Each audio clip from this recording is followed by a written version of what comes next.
matches. And Trump has been ready to negotiate a new deal with Iran, but it hasn't happened. Iran's ruled it out, rejecting to his withdrawal from the JCPOA and the policies of maximum pressure. If Trump is reelected, and I put this as a question, not an answer, an assertion, would Tehran be willing to negotiate under the Trump administration's terms?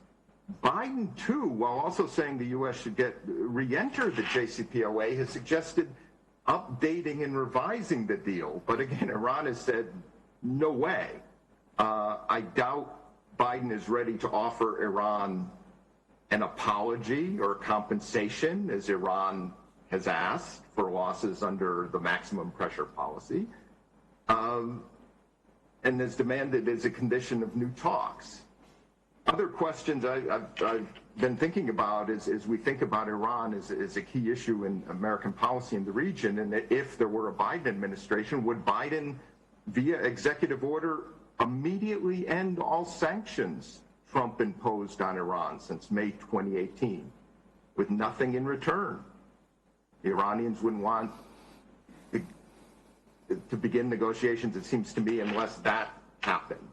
And we haven't even talked about the new political configuration in Iran, where President Rouhani and Foreign Minister Zarif, they consider the JCPOA a signature achievement, in part because of what's happened under the Trump administration. They have lost grounds to conservatives and hardliners who are now dominant in the Iranian parliament and have labeled the Iran deal a failure. Seventh, I have a column about this I put out yesterday. With regard to Turkey, the U.S.-Turkish relationship is in a mostly bad way, with the divisions, I should say, between Washington and Ankara over the Syrian Kurds, and the Turkish purchase and testing last week of the Russian S-400 air defense system, among other issues we could get into. Now, Trump has held off imposing sanctions, and his direct line to Erdogan may be one of the few strands that prevents a further downward spiral in ties. With either Trump or Biden, I would put it this way, the notion of a U.S.-Turkey alliance, and I'm using the term very precisely in a very Rand Corporation type of way, right? A U.S.-Turkey alliance is more talk than walk. This relationship from this day forward will be defined case by case, issue by issue, and they will be tough negotiations. Now, Biden is, put it glibly, a relationship guy, too, and if he becomes president, it will be interesting to see how he handles Erdogan, who also likes this kind of direct summit diplomacy in that context. 8, with regard to Iraq, Trump's priority has been to withdraw U.S. forces, as has been in Afghanistan, Syria, and elsewhere. Biden, it seems, based upon his background in dealing with the region, and from what I think I would expect from his approach, and this would be a more general foreign policy point, not just for Iraq, he'll review everything when he comes in. Right? There's a standard process, new administration, Trump's made these decisions about withdrawing and moving forward. My guess is any new administration comes in and says, let's look at all of that. I also think you will see a more formalized decision-making process where the stakeholders, and there have been many, because we've been deeply involved in Iraq in substantial way since 2003, the military, the diplomacy, the diplomats will all come to the table and present their views. And I think they may get more of a hearing than they have in the past, because it seems to me that this administration has been driven in good part in getting our troops out. Not to say that Trump hasn't invested in the relationship. There was great meetings in Washington, Prime Minister Khatami, but that's been his approach, and that's been Trump's style. So I think there will be a slowdown in terms of the discussions on withdrawal in Iraq and elsewhere for that matter, even Afghanistan. 9th point, Biden is, and this is a general point, style point, Biden is also a believer and investor in personal relationships. When I worked for then Senator Chuck Hagel, I traveled on at least 2 trips to the region with Biden and Hagel to Iraq, including one to the Kurdistan region in December 2002. I've seen Biden in action, even if this was years ago. I mean, when I was on those trips. He will, however, by disposition, and likely his team, be more sensitive to concerns from Congress that have been raised about issues in the region. So I'm trying to present here is while, Biden is someone who puts a lot into relationships, knows foreign leaders, tries to get to know them, tries to work through the issue, more than President Trump, he will also be receptive from those inquiries and concerns of those in Congress about arms sales, for example, to Saudi Arabia and the UAE because of issues over the Yemen war. Sanctions, again, President Trump has been what I call the firewall between congressionally mandated sanctions and sanctions on Turkey on the S-400, and human rights issues, which has come up time and again with regard to Saudi Arabia and Egypt and elsewhere. My 10th point, I wind down here. You had mentioned in your question something about counter ISIS, and I'm going to make a more general point here. And I try to say this whenever I have the chance, and I write it whenever I have the chance, is at a time when the U.S. faced criticism and commentary about supposedly stepping back from its commitments in the region, the counter-ISIS mission to me is a major international diplomatic and military success. It's been supported in a bipartisan way across Democrat and Republican administrations with masterful diplomatic and military coordination in the United States and in terms of our alliance relationships, and has served to deepen our partnership, like with Iraq and others, and this is all to the good.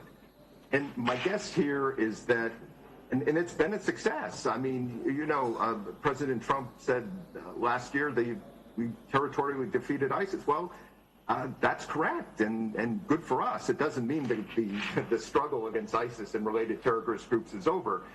But my sense is that the mission will evolve in response to the conditions in the region as it should, because ISIS, Al-Qaeda, and the like have a way of resurfacing. And I want to end, Ali, I didn't in my point say one thing about Russia. One of the criticisms of, in the political world of President Trump has been that he has been too close to Putin, despite, I would say, the imposition of some tough sanctions on Russia during his administration. What I would say here, again, no matter who wins the election, Putin remains instrumental to any eventual settlement in Syria or the Caucasus, if we're talking about the broader Middle East, somewhat, I think, in Libya, and to next steps on Iran. I mean, Russia's a signatory to the JCPOA, and Russia has advanced its interests in the region a bit. So he will have to be dealt with. I mean, if we're really looking for some type of settlement on Syria or what we're going to do with Iran, Moscow's an essential stop along the way. Biden's promised a tougher line with Putin if elected. The question is that tougher line could also include dealing with Putin on some of the issues affecting the region in a way that advances our interests diplomatically. And again, I think that's a challenge for whoever wins. And I'll stop there. All right, thank you very much, Andrew. So I'm going to start with both former ambassadors. Rudaw Rahim to Washington back in 2003. She was actually the first Iraqi diplomat to the U.S. post-Saddam era. And also later we're going to start with the U.S. ambassador, former U.S. ambassador, Mr. Suleiman, who is actually served under both Obama and Trump administration. So it would be very interesting to hear his views about the upcoming presidential election, how they're going to change the U.S. policy in this region, especially in Iraq. But first of all, I would like to ask Ambassador Rudaw Rahim about your views when you were as the first Iraqi diplomat back in 2003, 2005, what do you think about in general, like the U.S. relations in like U.S.-Iraqi relations, and who is going to be like better in your views as you've been, going through all that experience, and both Democrats and Republicans, when you were like in Washington witnessing all that, you think if, for example, Biden wins or Trump wins, will be better for Iraqi interests or whatever you think? And then later, also, what do you think about the Iranian influence and interference, how that going to shape the U.S.-Iraqi relation? And already, as we have seen in the past years, that Iran always trying to have influence when it comes to the Iraqi relationship with the external actors, and particularly with the United States. So please.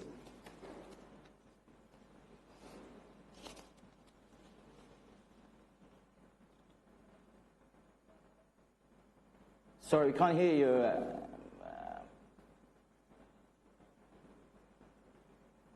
Yeah.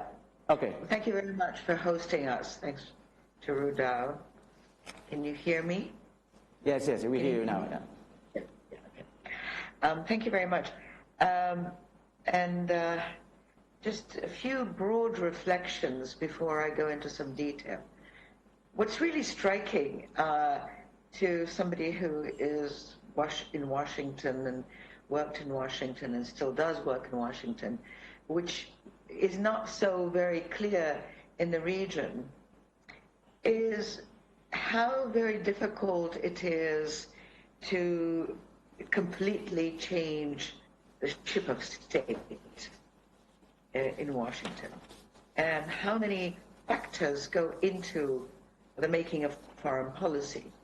Now, clearly, the White House and the President is the major formulator of foreign policy. But the White House is not the only one. And Andrew mentioned Congress, and of course what we haven't mentioned is in the next elections, we don't know what kind of Congress we're going to have. Are we still going to have a Republican Senate or a Democratic Senate? And that will have an impact, because the foreign policy as a whole is led by the White House, but in normal times, you get a lot of input from different parts of the US government. So this sort of ship of state is not easy to turn around or turn back. So going back to the situation that we have now with the elections, I'd like to sort of focus on the things that I think will have continuity, and then things that are likely to remain the same because of sort of US policy in general, and then the differences.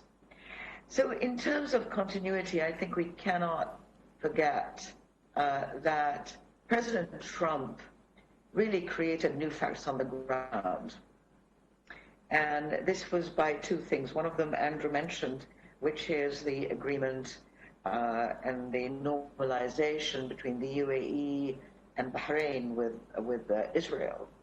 And that has really created a kind of new balance of power, or an emerging new balance of power in the Middle East. And that's something that whoever comes next, whether it's Trump again or Biden, is really going to be, is going to loom large in any foreign policy decisions that are taken in Washington. The other item that I think is very important that Trump created is the withdrawal of the US from the JCPOA. So even though we have heard Biden say that he wants to take the US back into the JCPOA, you can't just walk the US back from the withdrawal. You can't on day one say, well, here we are, we're going to join the JCPOA again. Even if Biden did not want to make any changes to the agreement with Iran, even if he were to accept the JCPOA as it is, and that is very unlikely, by the way, but even if he did, he can't just walk back into it. And in fact, Biden is not likely to want to go back unconditionally.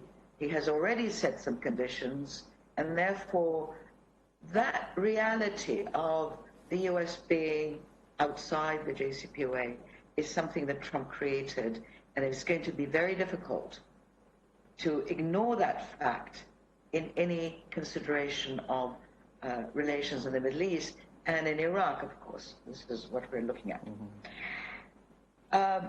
I think the important thing, and I don't know if Andrew agrees with me, or indeed Ambassador Silliman agrees with me, is that really the Middle East is less and less important to US policy. The only important piece is Israel and the relationships that can be built within the Middle East with the State of Israel. So, for example, the UAE is now very important and has been important, and other countries, because of their relationship with Israel, their new normalization with Israel. But as a whole, the Middle East is not a very big factor in my view. And as for Iraq itself, Iraq is a rather stale topic. We've been there, we've done that. We went back into, the US withdrew in 2011 and withdrew, I think, with a sense of relief. We went back, the US went back in 2014 because of ISIS, not because necessarily of love of Iraq or because of Iraq's intrinsic importance to US policy. So Iraq is a sort of a topic that the US, I think, would rather not deal with. And that is true whether it is Trump or Obama. On the issue of what is the same, whether it is Trump or Biden, there certainly is going to be a review of policy, and one of the differences between Biden and Trump, as Andrew alluded to, is that Biden is less impulsive, he's going to be more deliberative, he's going to be more consultative, and he's going to be more predictable. And I think this will affect two issues in Iraq. One of them is the issue of troop withdrawal. So whereas a Trump continuation is likely to see a troop withdrawal, I think we're going to see a similar troop withdrawal under Biden, but in a more measured and a studied way, if you want. But the fact of troop withdrawal, I think, is going to be the same, whether it is Trump or Biden. Another thing which will be the same is that neither Trump nor Biden will tolerate attacks on US installations, US interests, and US institutions in Iraq. Neither of them. However, the reaction is likely to be different. Now, we saw Trump reacting in a very dramatic way on January 3rd of this year, when the US targeted Qasem Soleimani and Abu Mahdi al-Muhandis, also targeted officers of a number of Shia militia groups. We're not likely to see something that dramatic, but certainly the refusal to accept attacks on US institutions and US emplacements in Iraq is going to be similar. And that brings us a little bit to Iran, and we talked a little bit about the JCPOA. And I think Andrew spoke about this, but I want to sort of look at it from the Iraqi perspective. I can tell you that a lot of Iraqis, a lot of Iraqis who are not allied with Iran are very concerned about a Biden administration because they fear that there will be concessions by Biden, if Biden wins, that there will be concessions to Iran, that Iran has proposed talks, Biden has proposed talks with Iran, and they are very afraid that Iraq will be, in a way, sacrificed in the interest of those talks. I don't share that fear. I don't think Biden is going to be soft on Iran. I don't think Biden will tolerate the kind of influence, or if you want, let's be very honest, control that Iran exercises over US politics. And that is for many reasons, not because of love for Iraq, but because of geopolitical reasons that have to do with Syria, that have to do with Jordan, that have to do with Israel, and that have to do with the Gulf.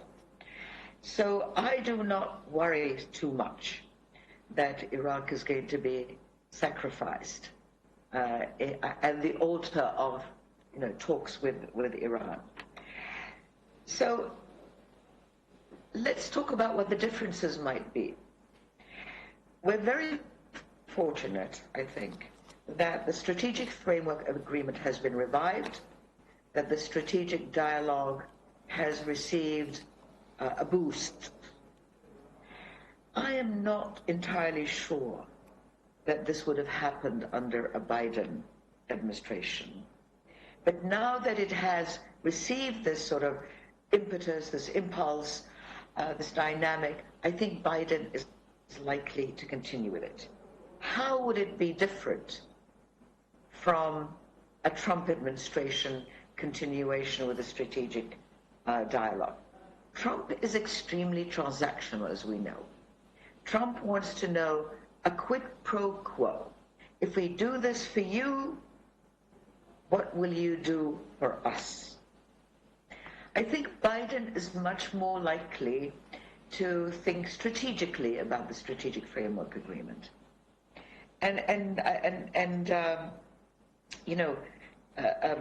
Biden was for many years, and Andrew probably knows exactly how many, the chairman of the Foreign Relations Committee in the Senate, and therefore he is apt to think in strategic rather than transactional terms. So, in a way, the approach to the strategic dialogue, I believe, is likely to be more constructive than a Trump administration. So Biden is likely to build on what has gone before in the strategic dialogue and build on it in a more structured way, in a way, frankly, that is more fruitful to both Iraq and the US, rather than the way Trump... And Trump is impatient. Trump would like immediate outcomes, immediate results.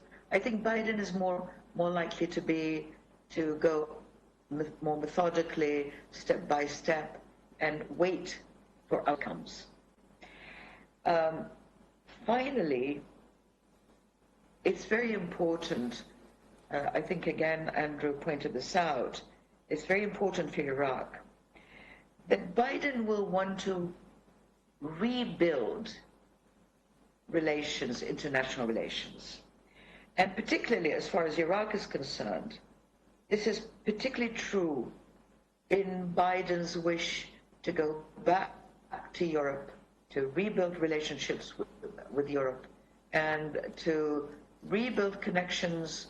Of course, Biden has not withdrawn from NATO, although he has been, at least he has belittled the value of NATO. But whereas Biden is likely to go back and rebuild the relationship and strengthen the relationship with NATO. And I think that is very important for Iraq, because the European, I won't say influence, but Iraq needs Europe as much as it needs the US. And I think there has been a reluctance on the part of Europe to play a prominent role in Iraq at all levels.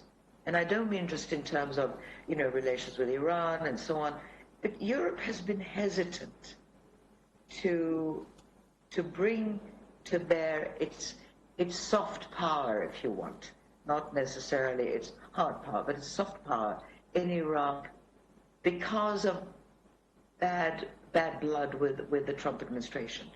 I think if Biden can build back the relationship with Europe, that would be immensely important for Iraq. And we will see a more balanced presence for Europe and Europe's engagement economically, culturally, and on a variety of levels with Iraq, which I think is actually a healthy change. So I'll stop there. Okay. Thank you. We're going to go to Ambassador Slimane. First of all, I would like to ask you, since you have, as an American diplomat, served under both Obama and Trump administrations, what do you think, is it like a main difference when it comes to Republican and Democrat when it comes to U.S. foreign policy towards Iraq? And secondly, do you think after this election, so if either Trump stay in power or Biden will be elected, where's Iraq-U.S. relation is going to, and what's going to be the impact on the strategic dialogue and also the security agreement with Iraq? And is there going to be any serious change, especially with the recent developments when it comes to the U.S. position on the militias in Iraq, as even the State Department, the U.S. government warning the Iraqi government they're going to even close down the embassy if these militias continue to attack the positions of the American interests in Iraq. But, for example, if Biden is win, do you think that the U.S. is likely to approach these militias or make a deal with them through to approach Iran as well in that sense, to make a deal in general in the broader picture of the Middle East? Or in general, how do you see the both candidates' perspective when it comes to the Iranian nuclear deal and the future of the Iranian regime in this region, and also the Turkish regional interferences? So, please. Kaka Ali, thank you very much, and to you and to the Rudaw Research Center for putting together this panel, and to Ambassador Al-Rahim and Dr. Parasaliti for already answering all those questions as well as I can. I'm going to try and nail down a little bit, or maybe drill down a bit more on Iraq policy specifically and get to some of those issues. The first thing I want to say is that I am no longer the U.S. ambassador to Iraq, and the views that I will put out here are my own views. Just as when I was in Iraq, and it's fairly recent, what I was saying publicly were the views of the U.S. government, not my own. So this will differ from what I've said before, because this is Doug Silliman talking. I will note that as an Obama appointee to Iraq, who also served under the Trump administration, I have had conversations with both Vice President Biden and President Trump and senior members of both administrations about Iraq and the region. They're now dated by more than a year since I left, but I hope that gives me a bit of a basis to talk about the difference of approaches. But as both Andrew and Ren said, I think there are a lot of similarities between the way that a second Trump administration or a Biden administration would approach Iraq. And I want to start there with the similarities. First of all, either President Trump or President Biden, as Ambassador Rahim mentioned, is going to be very concerned about continued attacks on the U.S. Embassy, U.S. facilities, and U.S. and coalition forces in Iraq. And that will be a primary focus as long as that threat exists. Both the Trump administration or a Biden administration will continue to be concerned about the lack of the complete defeat of Daesh inside Iraq and in the region, and counterterrorism will probably be a big part of Iraq policy.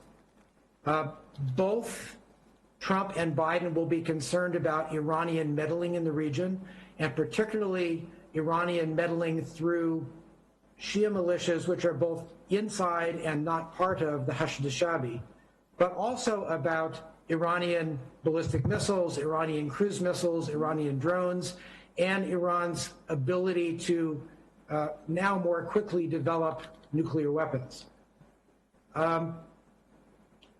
the Obama administration began the concept of withdrawing U.S. forces and U.S. engagement in the Middle East and Afghanistan, and the Trump administration has really only doubled down on that point. So I think that you will see either a Trump or an Obama administration continue a drawdown of American forces in the conflicts that have been going on for a couple of decades in this part of the world. I think as Ren said, Biden will be more contemplative and more consultative in doing so, but I think the goals are very similar. And finally, both Trump and Biden want to see an Iraq that is independent and acts in the region out of its own interest and hopefully in some sort of partnership with the United States. What we have said since 2003 to help create in Iraq a sovereign, independent, democratic, and prosperous Iraq. That will be underpinning the specific Iraq policies of either president. Now, that said, there are going to be differences between the two. Probably the biggest difference I see is a philosophical one, with President Trump continuing to talk about America first and focusing on American interests, and a Biden presidency focusing a little bit more on what we have traditionally called in the United States American values, things like human rights or potentially ending the war in Yemen. So I think there will be a philosophical difference of approach between a Trump administration and a Biden administration. So let me talk a little bit about what a second Trump administration might look like. Basically, I think you'll see more of what you've been seeing for the past 4 years. There will be a clear focus in the Middle East on America first and transactional diplomacy, as both Andrew and Rand have pointed out. And since the Trump administration pulled out of the JCPOA in 2018, the Trump administration's Iran policy has gained increasing influence over its Iraq policy, to the extent now where I and others really see that the Iraq policy is controlled by its Iran policy and a subset of its Iran policy. Under that, you can be certain that a President Trump is going to press Prime Minister Kadhimi and future Iraqi governments to move more quickly away from Iran politically and economically, and to take more concrete steps to rein in the militias that have threatened the sovereignty of Iraq, but also tried to attack American and coalition interests in the country. There's also a very personal attitude on President Trump's part about Iraq. He has a sense of grievance that even though the United States liberated Iraq from Saddam Hussein in 2003 at the cost of several thousand American lives, tens of thousands of Americans injured for the long term, and spent hundreds of billions of dollars in American taxpayer money to help rebuild Iraq with very little effect, that at the end of all that, there's been no tangible benefit for Americans and American taxpayers. So on this tit-for-tat approach that Ren talked about, Trump doesn't see that the United States has gotten out of its war in Iraq what might have been gotten out of the war in Iraq. Quickly on Turkey and Iran. President Trump, despite the difficulty in the relationship institutionally between the United States and Turkey, still has a close personal relationship with Tayyip Erdogan. And President Erdogan has had a significant influence on Trump in the way that he has approached U.S. policy in Syria. It's quite likely that Erdogan could have, in a second Trump administration, a similarly big impact on Trump administration policy in Iraq if it's an important point for Turkey. And on Iran, I think that what you can see in a Trump administration is continued maximum pressure sanctions, probably even increasing sanctions on Tehran for one of several goals, and depending on who you talk to in the U.S. government, the goals seem to shift, but to bring Tehran back to a negotiation table with President Trump, to weaken the regime so that it might collapse from within, or as I heard last week from a former Trump administration official, to force the regime in Tehran to decide whether it's going to spend its money to develop the Iranian economy for the Iranian people, or to give it to the Quds Force and the Revolutionary Guards to project Iranian power in the region. But ultimately, I think Andrew mentioned this point, President Trump would very much like to do with Tehran and President Rouhani what he did with Kim Jong-un, what he's done with Bolsonaro in Brazil, with Putin. He wants to sit down and have a face-to-face discussion and cut a better deal with Iran than President Obama was able to get in the JCPOA. Let me go now. This is where President Biden, I think, is going to differ. First, I want to clarify one urban legend, which has kind of gotten to the point of myth in Iraq. Joe Biden doesn't actually support the breaking up of Iraq into 3 separate countries. This idea comes from, I think it was a 2005 editorial that he co-wrote with someone else before he became vice president. The point of the editorial was really, since Iraq is such a diverse country economically, religiously, ethnically, a federal system where Baghdad has some control over national issues, but autonomous regions like the Kurdistan region or provinces have greater control over their own administration and raising of revenue, like we have in the United States. It might be a more effective way to govern Iraq. And since he was, during the Obama administration, Mr. Iraq, this is an attitude that I think has been blown out of proportion. He would probably support greater federalism and greater autonomy to provinces and autonomous regions in Iraq, but does not want to see a breakup of the country, at least in my discussions in the past. I think that you will also see, as Ren pointed out, Joe Biden returned to a more traditional foreign policy in the Middle East in general and with regard to Iraq, and particularly, as Andrew said, Ryan Crocker pointed out, starting with dealing with our closest allies in Europe, the EU, NATO, and some of our Asian allies, before he takes a major leap into Iran or Iraq or regional policy. It's important that he get back on a sound footing, the relationships that have been most productive for the United States since the end of World War II. I think to some extent, a Biden administration will have an Iraq policy that is more focused on Iraq and not on Iran. But there will also be, as I said, continued and strong pressure from the United States on the Iraqi government to safeguard American interests in Iraq. I think the biggest difference, though, is going to be on Iran policy. Under a Biden administration, I think that Iraq policy will be influenced by Iran policy, but it will not be subsumed by that policy. It won't be a subset of Iran policy.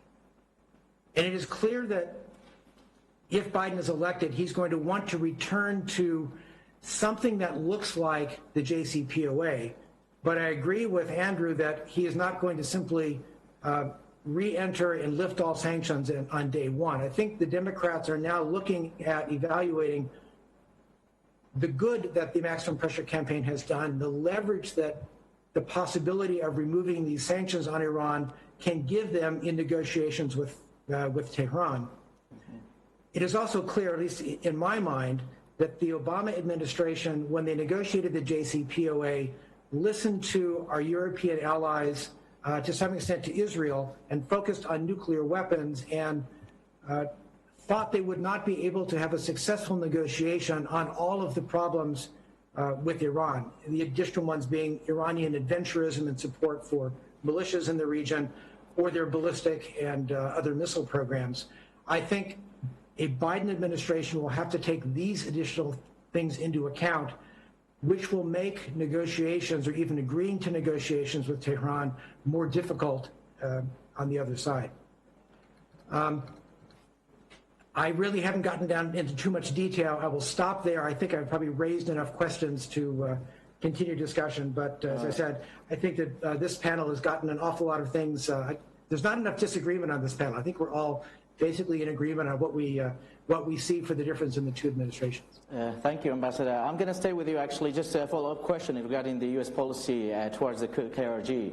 Do you think, like in this next election, U.S. election, so whoever becomes president, so as you, I think this was when you were here, when the U.S. laid down the foundation of the biggest consulate in the world.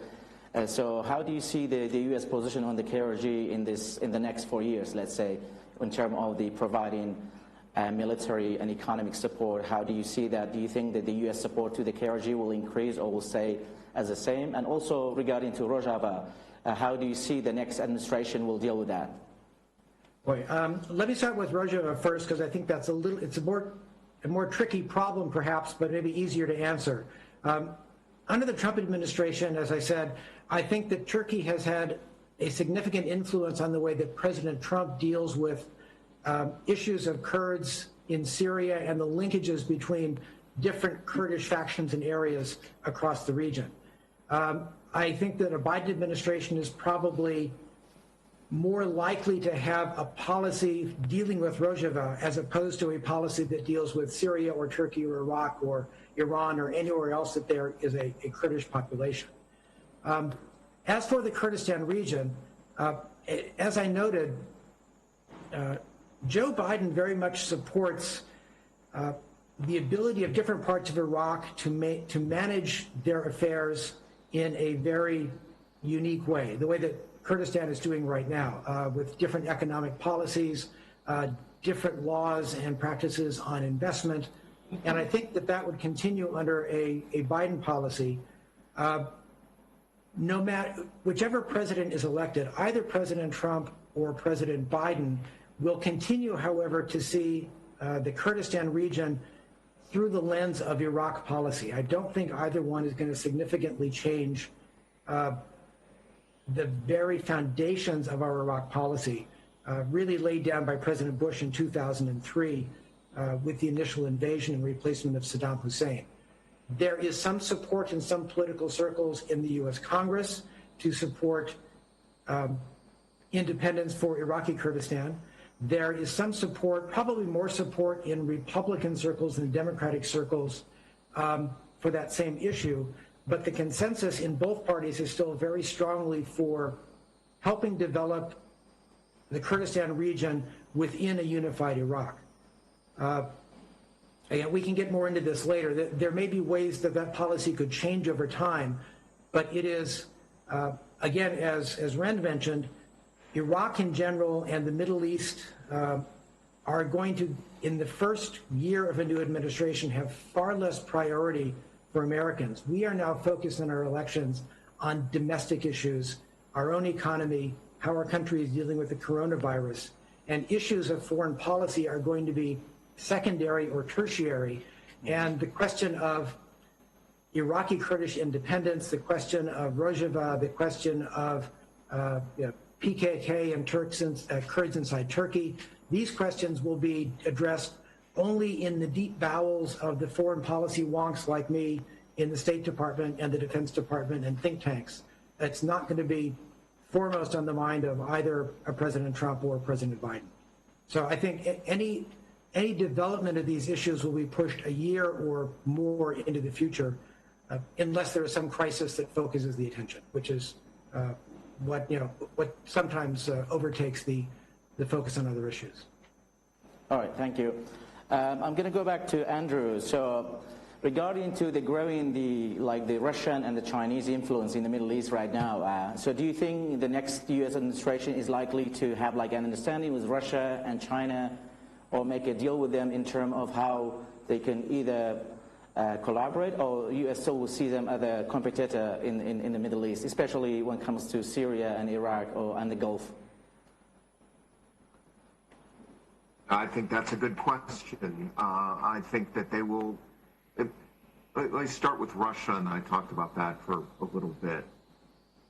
I tend to believe that any answer in Syria, as I said, somewhat in Libya, and an engagement with Iran involves pretty intensive diplomacy with Russia. Now, President Trump has had, I think, a good personal connection with President Putin. And we saw after the Helsinki summit, of course, the press at the time was all about, what Trump and Putin actually said, and their meeting together, et cetera, et cetera. But if you follow the traffic carefully, what the Russians were saying, if you read John Bolton's book, what you see is they talked a lot about Syria. And Putin went in with a plan. And in fact, in Bolton's book, Trump comes out and says he even talked about Syria. And Putin tried unsuccessfully to try to implement some type of understanding in Syria regarding Iranian positioning of its forces and its groups in relationship to the Israeli border. Didn't work. I see Putin as an instrumental but not decisive player in Syria. I don't think anyone is all that decisive right now. You have a number of factions. But you got to deal with him at some point. And that matters. I also think the next Iran deal, you know, Russia's a signatory to the JCPOA. Russia dangles the possibility that it may sell arms to Iran now that the arms embargo is lifted. The challenge for Trump or Biden is what does Putin want in return? He doesn't work for free. And the engagement with Russia is not limited to the Middle East. There are issues in Europe, and Ukraine, and elsewhere. So for me, I don't have an answer. I'm just kind of kicking the question back to you. Yeah, I think that's going to be a big challenge for the next administration, and I think you have to work out that relationship, or you're not going to get to a constructive answer on Syria or Iran, just to pick two issues in particular. China still is not the decisive political player in the region. So again, they're important on the Security Council, but if the U.S. and the Russians work something out, they tend not to obstruct. And by the way, I would say on the U.S.-Russia issue in particular on Syria, I mean, you're not going to mobilize the UN and the UN Security Council until you have some consensus between the United States and Russia. It can either be a forum for us to present adversarial views on the conflict or constructive solutions. Take your pick. The Chinese really haven't gotten deeply involved there, although we do see through Belt and Road and all their initiatives, the inroads they're making throughout the region economically. What's also fascinating to me, and no expert on China, or China, some of the states in the region look to China as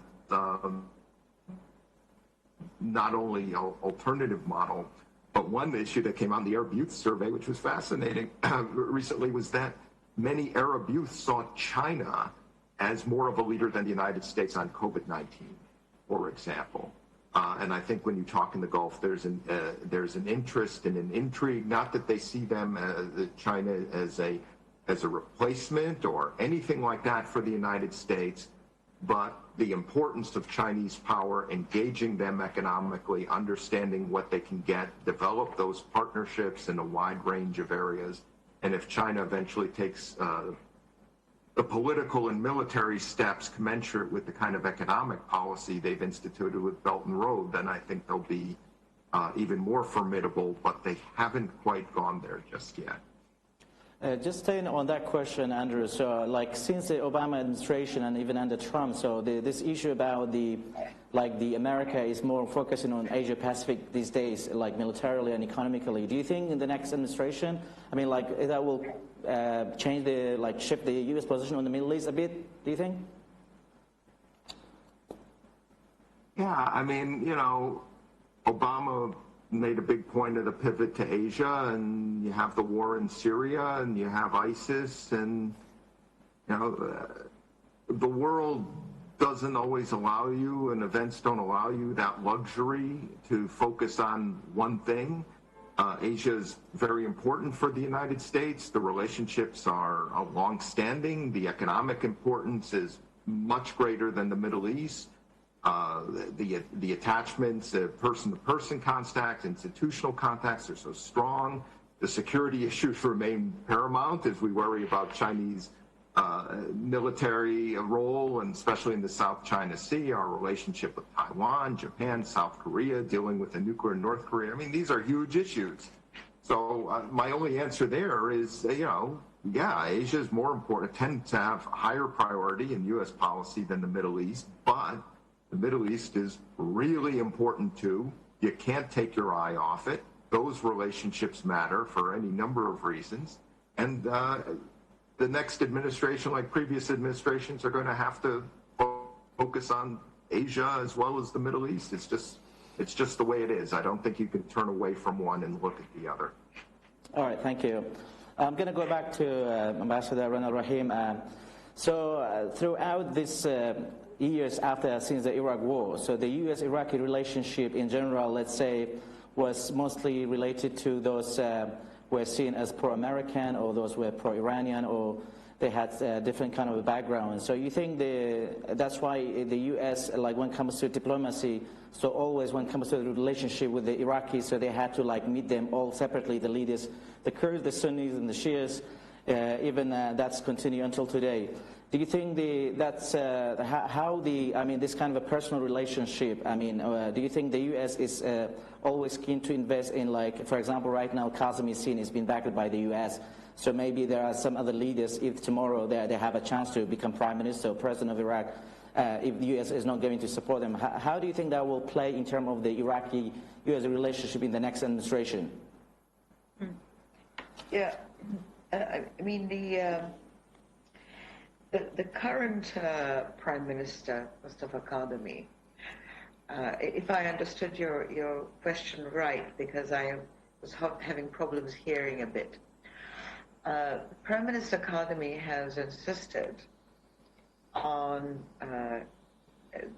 what you might call sort of a balance in Iraq's relationships with its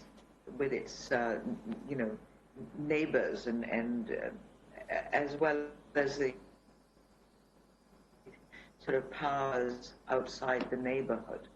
In other words, Mustafa Kadhimi wants to say, okay, yes, we need a very strong relationship with the U.S., and we are reliant on the U.S. for all sorts of things, most notably, our relationship with the IMF, the World Bank, a whole array of doors that only the U.S. can open, and of course security issues and intelligence and training of the Iraqi security forces and so on. On the other hand, we have, 1,400-kilometer border with Iran, cultural relations and so on. So Mustafa Kadhimi is trying to play a very difficult balancing role, which you might call sort of it's not neutrality exactly, because neutrality is has a negative tone to it, but not going in one direction or the other to the extreme. Now, the problem with the Trump administration is, and actually, I don't want to say the Trump administration, because the Trump administration has various views and various individuals with different sort of styles and approaches. But President Trump himself thinks in a binary way. You're either with us or you're against us. Okay, so, and this puts Iraq in a very difficult position, because sure, we want to be with the U.S., but we can't be totally against Iran. Yeah. In a way, what Mustafa Kadhimi is saying, we want sovereignty, we want our independence, we do not want foreign interference, and by the way, we don't want foreign interference by anyone, okay, not just by Iran. President Trump doesn't think in those terms. And it might be easier under a Biden administration to work in the gray areas, so that, life is not in black and white, but to work in those gray areas and be able to come to certain accommodations so that Iraq is not required to be totally against Iran in order to be a friend of the U.S. So I don't know if this responds a little bit to your question.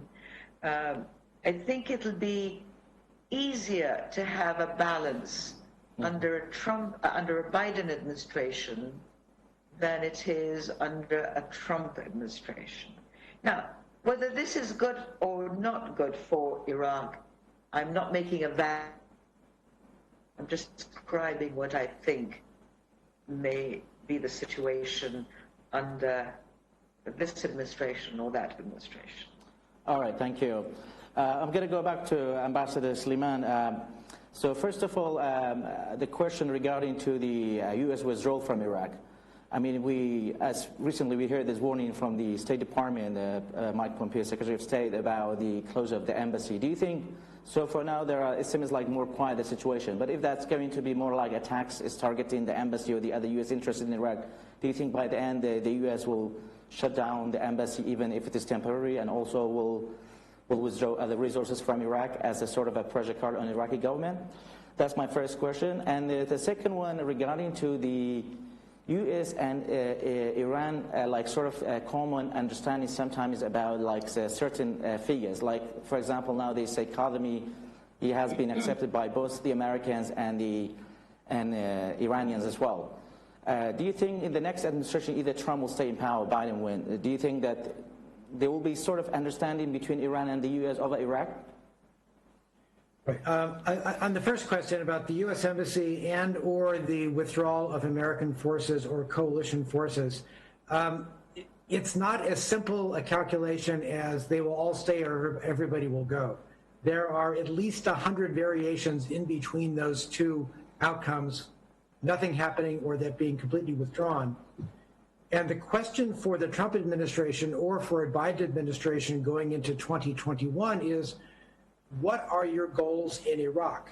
If your goal is to help support Prime Minister Kadhimi, if you believe he is someone who has been more able to put in place practical steps to increase Iraq's sovereignty and maybe can deal with provision of services, corruption better than others, and you want to help him succeed, then you have to have in place one set of policies. And frankly, having an embassy in Baghdad would be a really important thing to do if you're in that process. On the other hand, if your goal is to absolutely prohibit the possibility of any American casualty in Iran at the hands of a militia group that may be supported by Iran, then it makes sense to withdraw everybody because you remove the targets. The reality is that U.S. policy is a blend of these two sort of contradictory policy goals. We still want to see Iraq succeed politically, economically, socially, and broaden its real alliances in the world and become a stronger country. We also do not want to see any American casualties among civilians, diplomats, or military personnel. And what I think is going to have to happen is a balancing of these two interests. And this is there are a lot more goals than just those two. I don't imagine there will be either everything will stay the way that it is now or that we will completely withdraw. I can see, however, a continued reduction in the presence of American and coalition military forces in Iraq, partially because, and I've heard this publicly said by a number of people like General McKenzie, the commander of the U.S. Central Command, the Iraqi security forces in general, including some of the subsets like the Peshmerga, the counterterrorism service, parts of the army, parts of the federal police, have increased their skills and their ability to do the kinds of operations that are needed against Daesh, especially north of Baghdad and around Kirkuk. What is really lacking right now is mentoring and encouragement to Iraqi forces to cooperate better so that you can have easier interaction between the Peshmerga and the Iraqi army or the counterterrorism services, for example, or between the counterterrorism service and the Iraqi Air Force. And this is the level that American training and mentoring has gotten to, and coalition training and mentoring, to help Iraqi security forces and all of those that are undergoing this kind of training and mentoring to work better with each other and be more effective in fighting terrorists, especially Daesh, and in providing more security on a day-to-day basis for average Iraqis. So again, as long as progress will still be made through some sort of international coaching or mentoring of Iraqi security forces, I think the international security forces will want to maintain some presence there. And I think the Iraqi government at some level is going to want to have that kind of training and mentoring continue into the future, even though the numbers of forces may be lower than they are now. Just staying with you, Ambassador Slimane, regarding to the U.S. and the KRG relations. As you know, because of it's like the same for Iraq, the same for the KRG when it comes to make a balance between the regional actors, especially with Iran and also with the United States. And obviously the KRG, in terms of its position with the U.S. as like since January attack on Soleimani and also the recent attack, the militia, they made it on the towards the Erbil airport. Because the KRG by the end it's like an ally of the U.S. So we need to basically, of course, pay the price as well. Sometimes of being an ally of the America. So do you think, but in the future, like in the next administration, if, for example, that kind of escalate these tensions between the militias and America, and also between the Iran and the U.S., and we are like in the middle of that kind of tensions happening. Do you think America will guarantee securing the Kurdistan region if tomorrow there will be any further attacks by either as a message or anything from Iran or from the militias? Boy, that's a wildly hypothetical question that I really can't answer because I'd have to know the circumstances that are happening at the time that took place. I know that at the time of the attacks by the PMF on Kirkuk in 2017, I guess it was, there was a lot of pressure behind the scenes from the United States to break off those attacks and walk them back, only partially successful. Whether the United States would physically bring in troops to defend Iraqi Kurdistan, that would be a decision that would be made only by the president based on his evaluation of the interests at that time. What I think is more likely is that either President Trump or President Biden will want to continue the very close and special relationship between the United States and the government in Erbil and the Peshmerga to make sure that we never have to make a decision like that there is enough coordination and that there is enough interoperability and goodwill and camaraderie between Baghdad and Erbil that the United States, perhaps our European and other allies who have participated in Iraq in the past, can hold off and prevent the kind of crisis that would require the intervention that you just asked about. It's a longer-term approach to make sure that relationships between Erbil and Baghdad remain strong so that there is never a crisis that is that dire. All right, thank you. I'm going to go back to Andrew. So basically, a couple separate questions. One of them is just about Trump has been seen in the past 4 years as he's when it comes to foreign policy as made the U.S. government policy as a one-man policy. Do you think if he re-elect again, do you think he will change in terms of his engagement with the international organization and also internally inside America with the U.S. Congress, intelligence, and the Defense Department and other organizations inside the U.S.?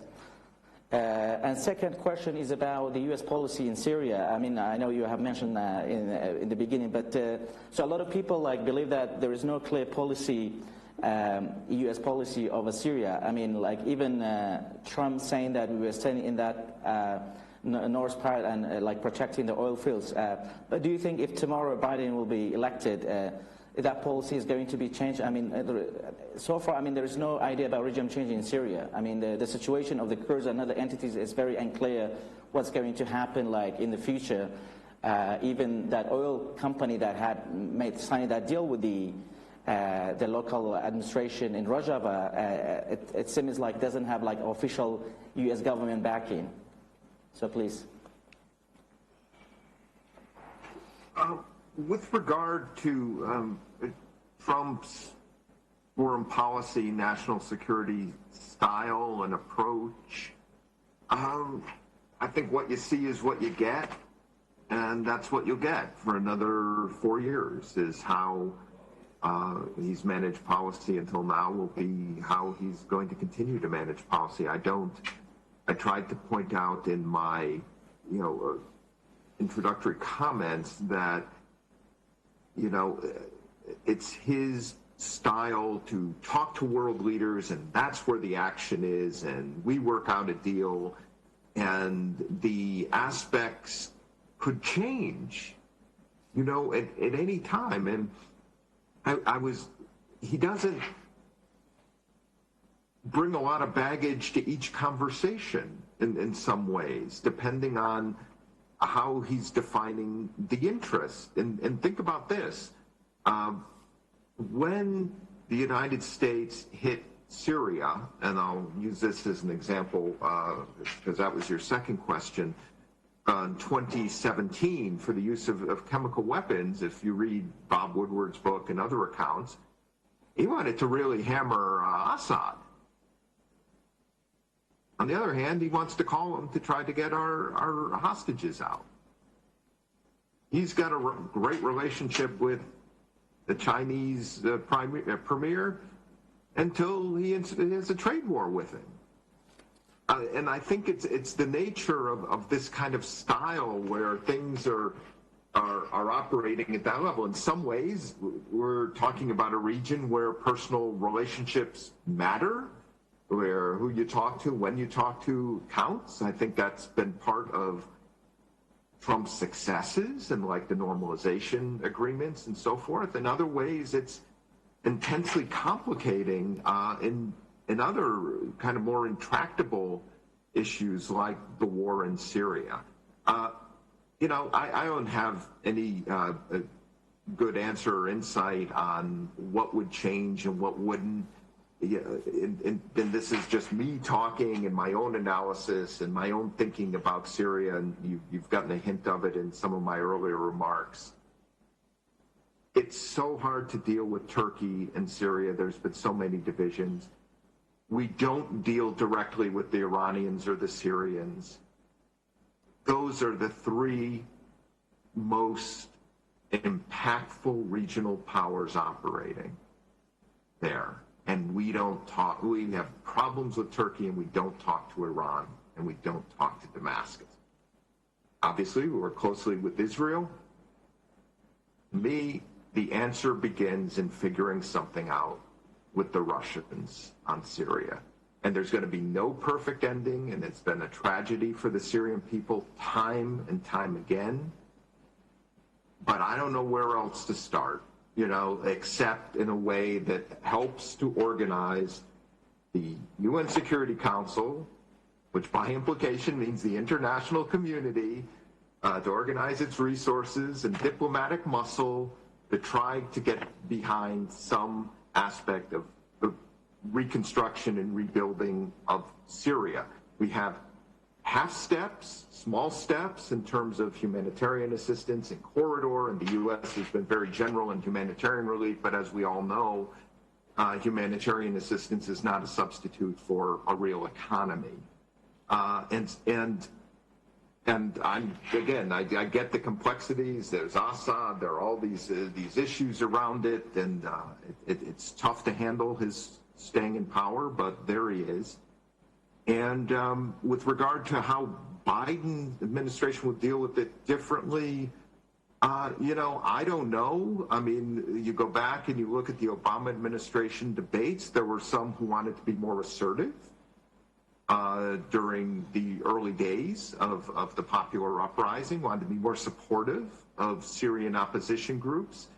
I don't know if that type of argument can be had right now because the military balance on the ground is so much more favored toward Syria and Russia, backed by Russia and Iran.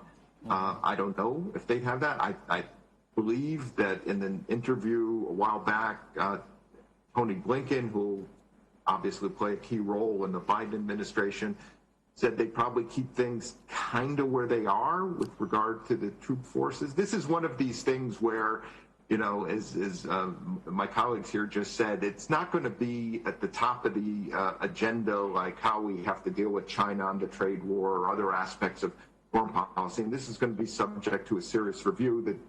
The kind of difficulty of this is events on the ground sometimes get ahead of you, and the Syrian people continue to suffer because all right, thank you very much, Andrew, and thank you for all of you, Ambassador Suleiman and Ambassador Rahim.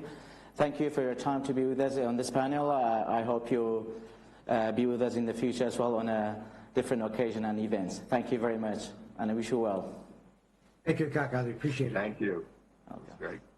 Bye.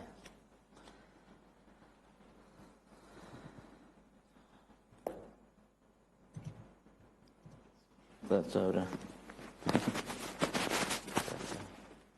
Baş olsa gene hiç ispat değil bu.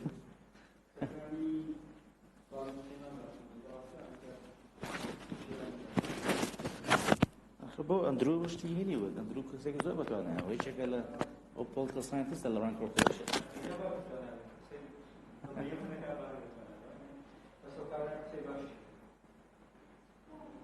سلیمان